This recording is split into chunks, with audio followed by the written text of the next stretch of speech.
Bonjour, aujourd'hui nous allons traiter la question de la maladie de Crohn dans le cadre des maladies inflammatoires chroniques de l'intestin. La maladie de Crohn est dite une mykie idiopathique qui touche souvent le sujet jeune et elle intéresse tout le tube digestif de la bouche à l'anus. Le diagnostic de cette maladie repose sur un faisceau d'arguments cliniques, biologiques, endoscopiques, radiologiques et anatomopathologiques. Concernant l'épidémiologie, il touche préférentiellement les juifs et les caucasiens, le sujet jeune de 20 à 30 ans. Souvent, il y a la notion de tabagisme actif.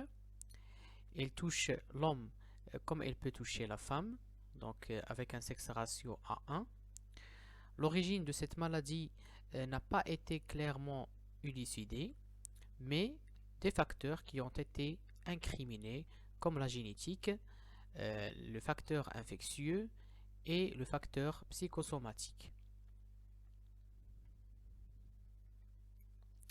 Concernant l'éthiopathogénie de la maladie de Crohn, comme on vient de voir, il y a plusieurs agents causaux, notamment les agents infectieux, donc les agents bactériens, viraux.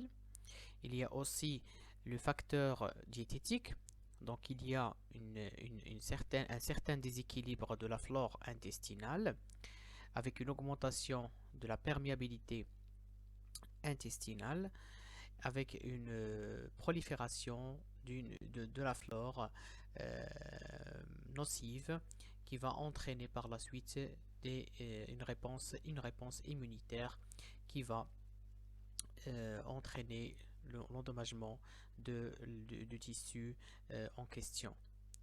Il y a d'autres facteurs qui sont incriminés, comme les facteurs environnementaux, comme le stress, des facteurs génétiques, comme la mutation du gène CARD15. Il y a des facteurs liés à la paroi, comme on vient de voir, c'est lié à l'hyperperméabilité intestinale.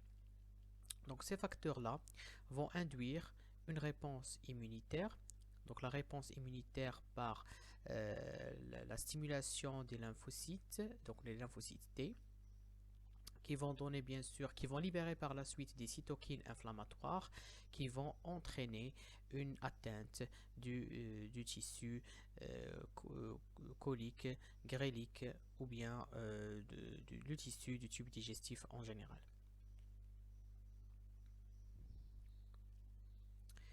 Concernant l'anatomopathologie, macroscopiquement, ici c'est une pièce opératoire d'une pièce de colectomie qui objective ici une muqueuse colorectale qui est normale.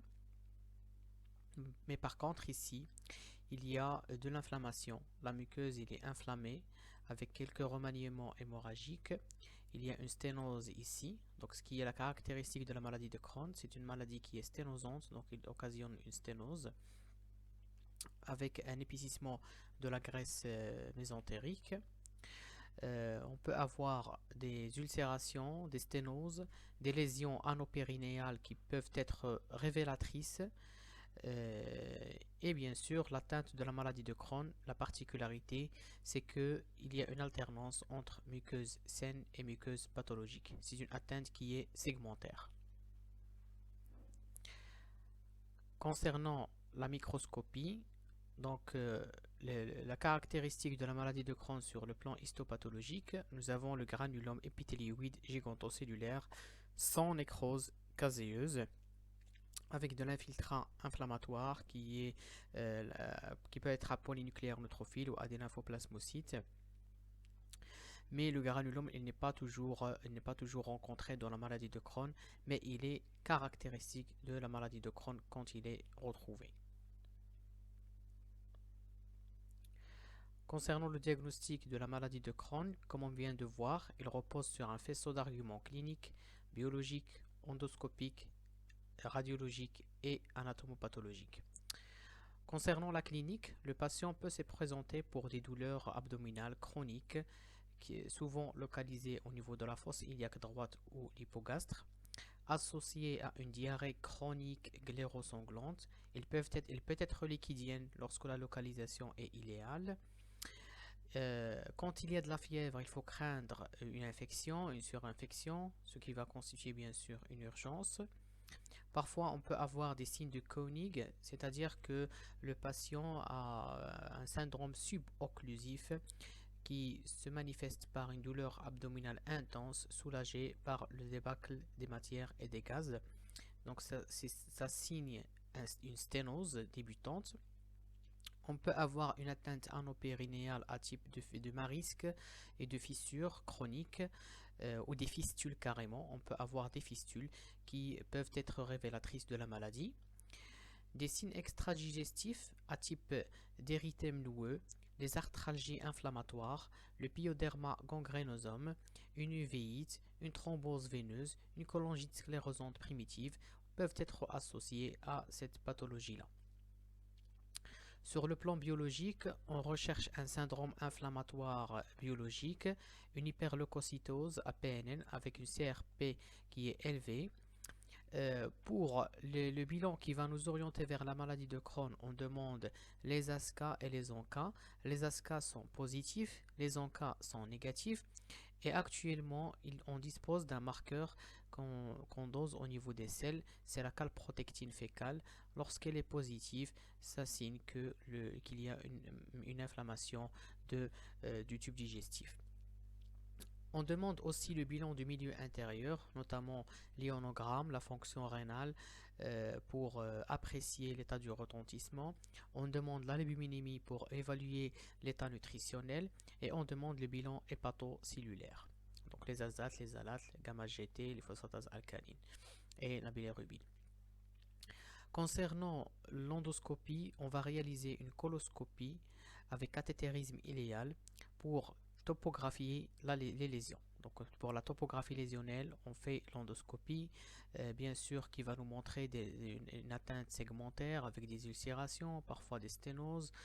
Donc l'endoscopie a une place capitale pour le diagnostic de la maladie de Crohn. On réalise des biopsies coliques étagées et iléales. On peut même faire une fibroscopie œsogastro-duodénale pour rechercher les localisations hautes comme on vient de voir, la maladie de Crohn est une pathologie qui touche le tube digestif de la bouche jusqu'à l'anus. Et pour apprécier l'atteinte du grêle, on peut avoir recours à la vidéocapsule. Sur le plan imagerie, on peut avoir recours à l'entéro-IRM qui permet de topographier les lésions et d'apprécier la sévérité lésionnelle. Sur le plan anatomopathologique, on réalise des biopsies, comme on vient de voir, à la recherche du granulome épithélioïde gigantocellulaire sans nécrose caséeuse. Donc comme vous voyez ici, ça c'est une séquence vidéo qui vous montre l'aspect endoscopique de la maladie de Crohn. Donc comme on voit ici, donc la muqueuse elle est inflammée avec des dépôts fibrineux, une atteinte segmentaire, donc une alternance entre muqueuse saine et muqueuse pathologique, ce qui est caractéristique de la maladie de Crohn. Donc ici, le gastro-entérologue va réaliser des biopsies multiples, des biopsies étagées, à la recherche bien sûr du granulome. Et parfois même on peut chercher est-ce qu'il y a des signes de malignité parce que les myquies peuvent être associés à un cancer colorectal.